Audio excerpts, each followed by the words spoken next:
আসসালামু আলাইকুম বন্ধুরা, আশা করি আপনারা সকলেই ভালো আছেন।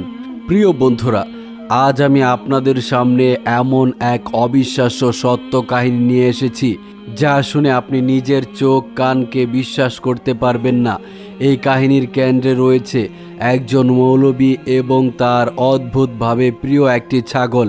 তবে ঘটনা সেখানেই শেষ নয়। এক সময় এই ছাগল একটি মানুষের শিশু জন্ম দেয়। হ্যাঁ, ঠিকই শুনেছেন, এই কাহিনীর সাক্ষী ছিলেন গ্রামের একজন অভিজ্ঞ দাত্রী, যিনি শত শত গ্রামের মহিলার সন্তান প্রসব করিয়েছেন। তিনি নিজে বলেছিলেন, আমি নিজে সেই দৃশ্য দেখেছি। আমি জীবনে বহু সন্তান প্রসব করিয়েছি, কিন্তু এমন ঘটনা কখনোই দেখিনি। ঘটনাটি শুরু হয় এক সকালে, যখন ধাত্রী নারীটির দরজায় গিয়ে কড়া নাড়েন মৌলবী ওসমান। তিনি বলেন, আম্মা, আপনার একটু আসা দরকার। আমার ছাগল সন্তান জন্ম দিতে যাচ্ছে। প্রথমে ধাত্রী বিস্মিত হয়ে জিজ্ঞাসা করেন, তোমার স্ত্রী তো সন্তান ধারণ করতে অক্ষম, তোমার ছাগলের জন্য আমাকে দরকার কেন? মৌলবী জবাব দেন, আমার বার্ণ অনেক ব্যথায় আছে, তারই প্রসবের জন্য দরকার আপনাকে। ধাত্রী সেই বাড়িতে পৌঁছান। মৌলবী উসমানের ছাগলটির নাম ছিল বান্ন। মৌলবীর প্রিয় বান্ন ছাগলটির জন্য আলাদা ঘর, শীতের কাপড়, সেবা যত্ন সবই ছিল। গ্রামে সকলেই জানত মৌলবী তার ছাগলকে নিজের সন্তানের মতো ভালোবাসেন। ধাত্রী ভাবলেন, এ তো তেমন কিছু নয়, একটি ছাগলের বাচ্চা প্রসব করানো। তিনি বান্নটির পাশে বসেছিলেন, কিন্তু কিছুক্ষণ পর এমন এক ঘটনা ঘটে যা তাদের সারা দেহ কাঁপিয়ে দেয়। ছাগলটির প্রসবকালীন অবস্থা চলাকালীন ধাত্রী হঠাৎ মানব শিশুর কান্না শুনতে পান। প্রথমে ভেবেছিলেন তিনি হালকা টেনে ঘুমিয়ে পড়েছিলেন, হয়তো স্বপ্ন দেখছেন, কিন্তু চোখ মেলতেই দেখেন সত্যি ছাগলের পাশে একদম নবজাতক একটি মানব শিশু ঘাসের উপর পড়ে কাঁদছে। বান্নটির পেটও হালকা হয়ে গিয়েছে। তিনি নিজের শাড়ির আঁচলে শিশুটিকে মুড়িয়ে নেন এবং যখন বাইরে বেরিয়ে আসেন, তখন মৌলবীর স্ত্রী ও আরেক মহিলা সেই দৃশ্য দেখতে পান এবং তারা হতবাক হয়ে যান। তখন তারা বলেন, আম্মা, আপনার হাতে এটা কি? তখন সেই মহিলা বলেন, তুমি কি পাগল? দেখছো না এটা একটা নবজাতক শিশু? শিশুটিকে দ্রুত ঘরে নিয়ে যাওয়া হয়। মৌলবী যখন এসে তার স্ত্রীর হাতে শিশুটিকে দেখে, তখন তিনি হচকিয়ে যান। আম্মা, আপনি তো বলেছেন বান্ন একটি মানুষের শিশু জন্ম দিয়েছে, আপনি কি স্বপ্নে দেখেছেন নাকি? ধাত্রী বললেন, ভেতরে গিয়ে দেখো, নিজে গিয়ে দেখো, এটা সত্যি, আমি মজা করছি না। মৌলবী যখন দেখলেন তার স্ত্রীর কোলে একটি শিশু শুয়ে আছে, ফিডার দিয়ে তাকে দুধ খাওয়ানো হচ্ছে, তখন তিনি একেবারে মাটিতে বসে পড়েন। মাথা ঢুকে বললেন, এটা কি হলো? বান্ন তো ছাগল, তার মানব সন্তান কিভাবে হলো? তিনি শিশুটিকে বুকের সাথে চেপে ধরে রেখেছেন। চারিদিকে হইচই, উত্তেজনা, প্রশ্ন, কিন্তু স্ত্রীর মুখে একটিও শব্দ নেই। এত বড় ঘটনা গ্রামের মধ্যে সবার জানাজানি হবে, মৌলবীর মান সম্মান নিয়ে প্রশ্ন উঠবে, তাই তিনি হতাশায় কপাল চাপড়াতে লাগলেন। মৌলবী ওসমান কিছু বলতে পারছিলেন না, স্তম্ভিত। তার স্ত্রী সালমা শিশুটিকে এক মুহূর্তের জন্যও নিজের বুক থেকে নামাচ্ছিল না, যেন শতভাগ নিশ্চিত এই শিশুটি তারই। অথচ যেই নারীকে সবাই জানে বন্ধ্যা, যিনি বারবার বলতেন যে তার সন্তানের প্রতি কোনো আকাঙ্ক্ষাই নেই, আজ তিনি যেন এই শিশুটিকে নিজের জীবনের শেষ আশ্রয় বানিয়ে ফেলেছেন। ধাত্রী তখন বললেন, সালমা, তুমি চুপ করে আছো কেন?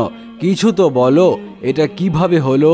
সালমা ধীরে ধীরে মুখ খুলে বললেন, তার চোখে জল, কণ্ঠ চাপা এবং ক্ষোভ।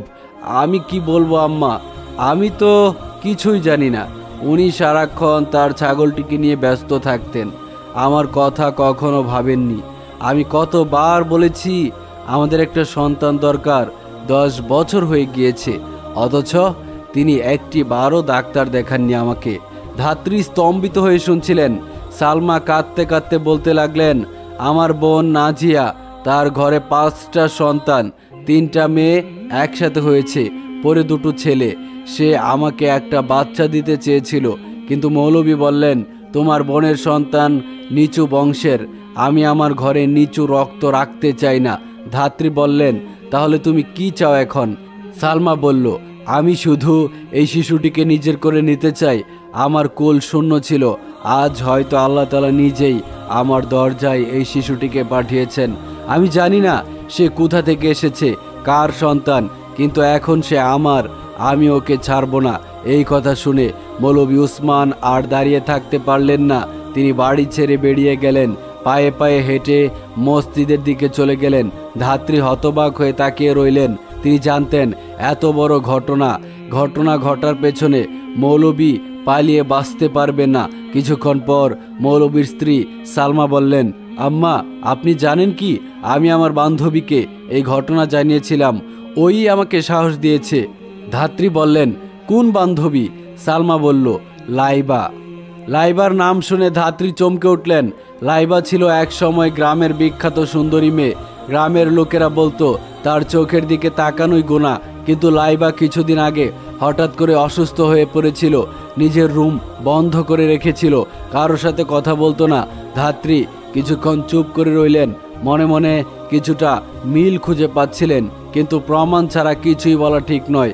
সন্ধ্যা হতেই মৌলভী উসমান আবার ধাত্রীর বাড়িতে এলেন। মুখটা থমথমে, চোখ লাল, কণ্ঠ ভারী। খালা, একটা দুঃসংবাদ আছে। কি হয়েছে উসমান? বন্য মারা গেছে, আমি তাকে কবর দিয়ে এসেছি। এই কথাটি বলার পরেই সে ঠুকরে কেঁদে উঠল। খালা, আমি কি করব এখন? সারা গ্রাম জানবে আমি একটা মানুষের বাচ্চা পেয়েছি আমার ছাগলের কাছ থেকে। আমি কি পাগল? আমি কি দানব? আমি এই গ্রাম ছেড়ে পালিয়ে যাব, নাকি বাচ্চাটিকেও সাথে করে নিয়ে যাব? ধাত্রী তার কাঁধে হাত রেখে বললেন, ওসমান, আল্লাহ যাকে ইচ্ছা যেভাবে ইচ্ছা পরীক্ষা নেন। হয়তো আল্লাহ তাআলা তোমার কুল পূর্ণ করতে এই শিশুটিকে পাঠিয়েছেন।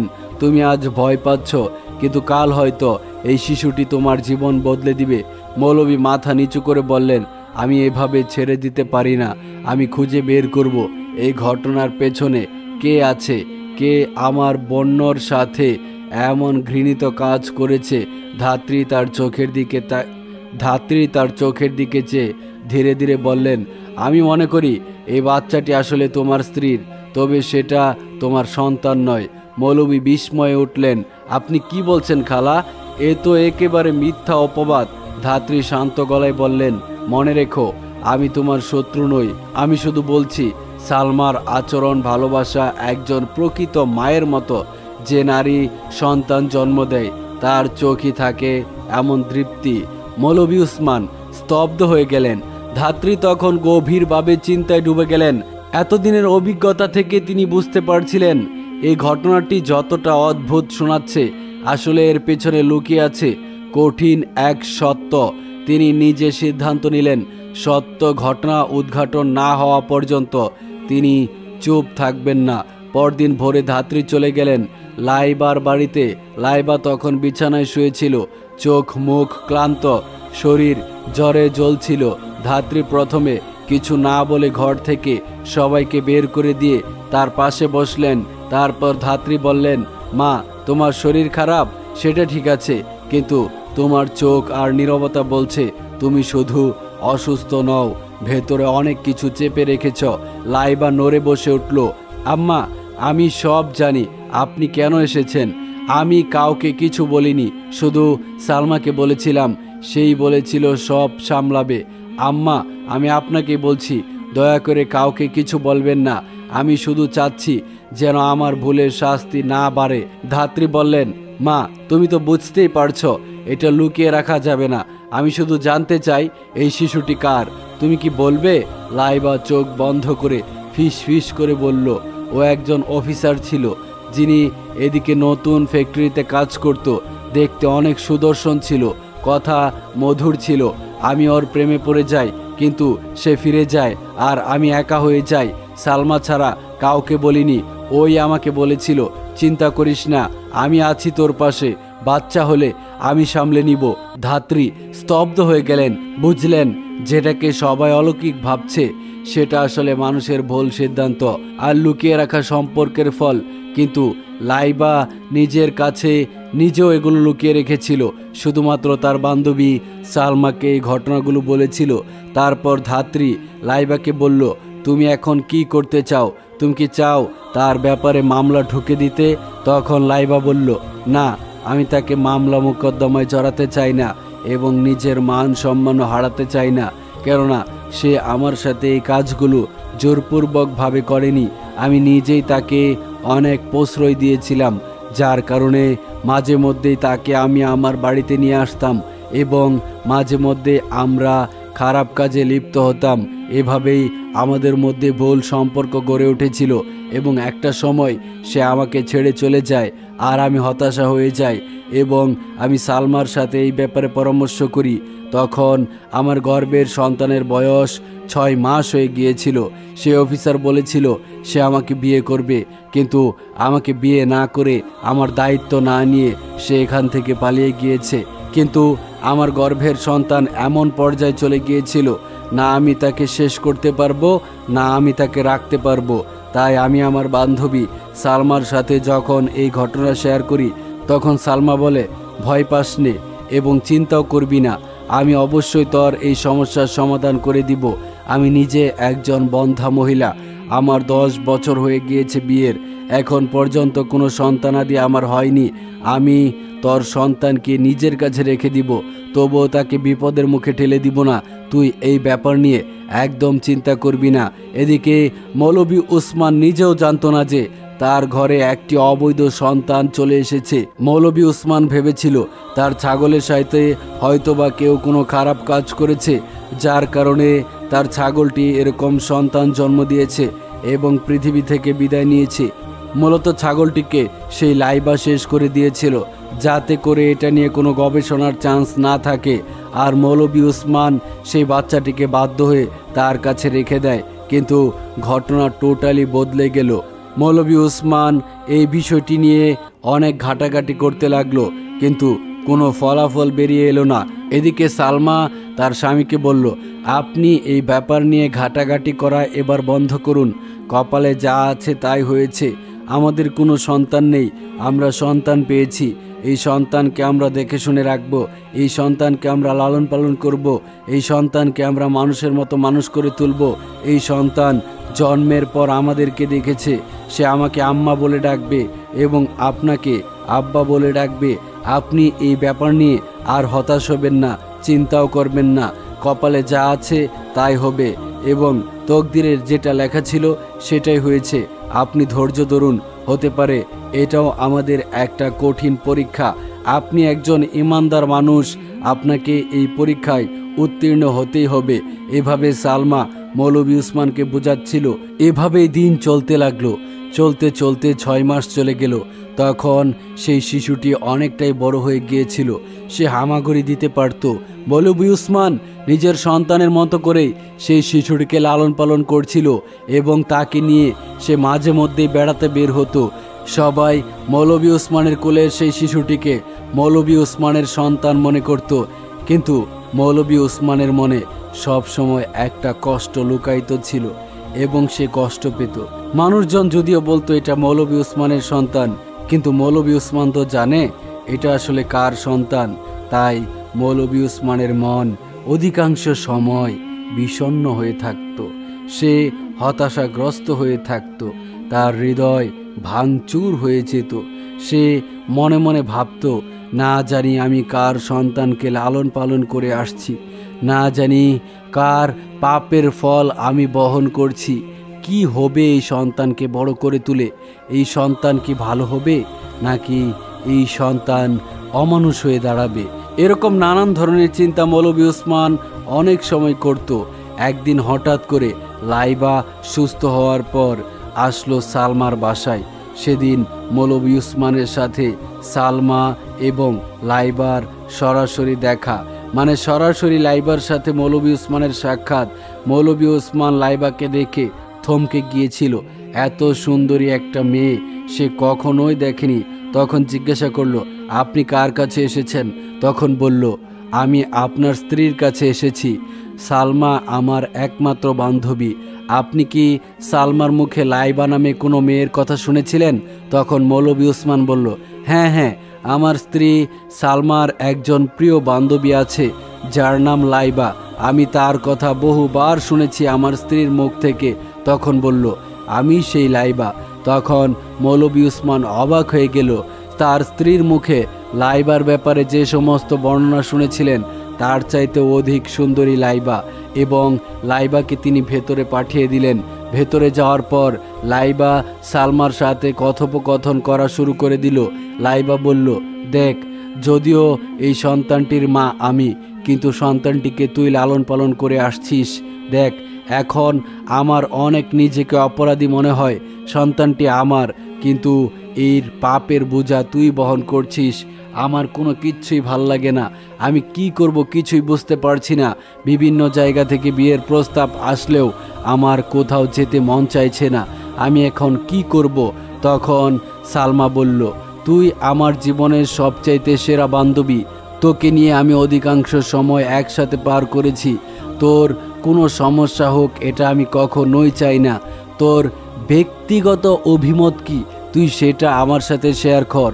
তুই কি চাস? তোর মনের চাহিদা কি? তুই আমাকে সেটা বল। তখন লাইবা বলল, আমি তোকে বলতে পারবো না। আমি তোকে বলার সাহস রাখি না। এই সন্তান যে আমার, আমি সেই সন্তানের মা হয়ে থাকতে চাই, এটা বলার সাহস তোকে আমার নেই। এখন আমি কি করব কিছুই বুঝতে পারছি না। সন্তানটি আমার, কিন্তু সেই সন্তানের মা হিসেবে অভিনয় করে যাচ্ছিস তুই। আর আমিও নিজেকে ক্ষমা করতে পারছি না। আর সন্তানের বাবার পরিচয়ও আমি দিতে পারবো না। এই মুহূর্তে আমি কি করতে পারি? তখন সালমা লাইবার মনের ভাব বুঝতে পারল এবং তাকে জিজ্ঞাসা করল, তুই কি বলতে চাচ্ছিস? তুই কি আমার স্বামীর দ্বিতীয় স্ত্রী হতে চাস? তখন লাইবা নিচের দিকে তাকিয়ে বলল, সেটা বললেই কি আর হওয়া যায়? আমার আসলে কোনো কিছুর প্রয়োজন নেই। আমি শুধুমাত্র পরিচয় দিয়ে বাঁচতে চাই। তুই যদি এই ব্যাপারটা নিয়ে কষ্ট পাস তবে সেটা সেখানেই শেষ। আর যদি মনে করিস এটা একেবারেই স্বাভাবিক, ইসলাম ধর্মে এটা হালাল করা হয়েছে, তবে আমি এতে দ্বিমত নই, আমি রাজি আছি। তখন সালমা মনে মনে ভাবল, আমি তো এই চিন্তা অনেক আগেই করে রেখেছিলাম যে আমার স্বামীকে আরেকটা বিবাহ করাবো। যেহেতু বিয়ের 10 বছর হয়ে গিয়েছে, কোনো সন্তান হচ্ছে না। আর এদিকে আমার প্রিয় বান্ধবী লাইবাও দেখতে অনেক সুন্দরী এবং তার সাথে আমার খুব ভালো সম্পর্ক। সে নিজেই যেহেতু চাচ্ছে, সো এখন আর দেরি করা যাবে না। তারপর মৌলভী সাহেবকে বাসায় খবর দিয়ে আনা হলো এবং সেদিনই তাদেরকে বিয়ে দেওয়া হলো। এবং তারা দুই বান্ধবী একই স্বামীর স্ত্রী ছিল। তাদের মধ্যে কোনো না হতো ঝগড়া, না হতো বিভেদ, এবং তাদের মধ্যে কোনো কলহ কলঙ্ক কোনো কিছুই কোনো দিন ঘটেনি। তারা উভয়ে একে অপরের সাথে সুন্দর আচরণ করত এবং মিলেমিশে থাকত। তারা উভয়ে মিলে তাদের স্বামী উসমানকে অনেক সেবা যত্ন করত। বিয়ের 2 বছর পর লাইবার ঘর থেকে জন্ম নিল ফুটফুটে একটি কন্যা সন্তান, এবং প্রথম যে সন্তানটি হয়েছিল সেই সন্তানটি ছিল একটি পুত্র সন্তান। মোটামুটি অনেক সুখেই তাদের দিন কাটতে লাগলো। এভাবে তাদের দিন চলতে লাগলো। তারা উভয়েই অনেক সুখী ছিল এবং না হতো তাদের ঘরে ঝগড়া, না হতো কোনো হিংসা, না হতো কোনো রাগারাগি, না হতো কোনো প্রতিহিংসা। এভাবেই সুখে শান্তিতে তারা বসবাস করতে লাগলো। আর গল্পটা এখানেই শেষ হয়েছিল। প্রিয় বন্ধুরা, ছাগলের পেট থেকে মানুষের বাচ্চা হওয়া এটা একেবারেই অসম্ভব। ঘটনাটির মূল রহস্য ছিল এটাই, যেটা এতক্ষণ ধরে আপনাদেরকে বললাম। ঘটনার সত্যতা সম্পর্কে আমার জানা নেই। ঘটনাটি নেওয়া হয়েছে একটি উর্দু চ্যানেল থেকে। সেই উর্দু চ্যানেল থেকে ট্রান্সলেট করে ঘটনাটি আপনাদেরকে শোনানো হয়েছে। ভিডিওটি ভালো লাগলে অবশ্যই ভিডিওতে একটি লাইক করে দিবেন এবং নিয়মিত আরও ইসলামিক ভিডিও পেতে আমাদের এই চ্যানেলটি সাবস্ক্রাইব করে পাশে থাকা বেল আইকনটি প্রেস করে দিন। ভালো থাকবেন, সুস্থ থাকবেন, এই প্রত্যাশায় আজকের মতো বিদায় নিচ্ছি। আল্লাহ হাফেজ।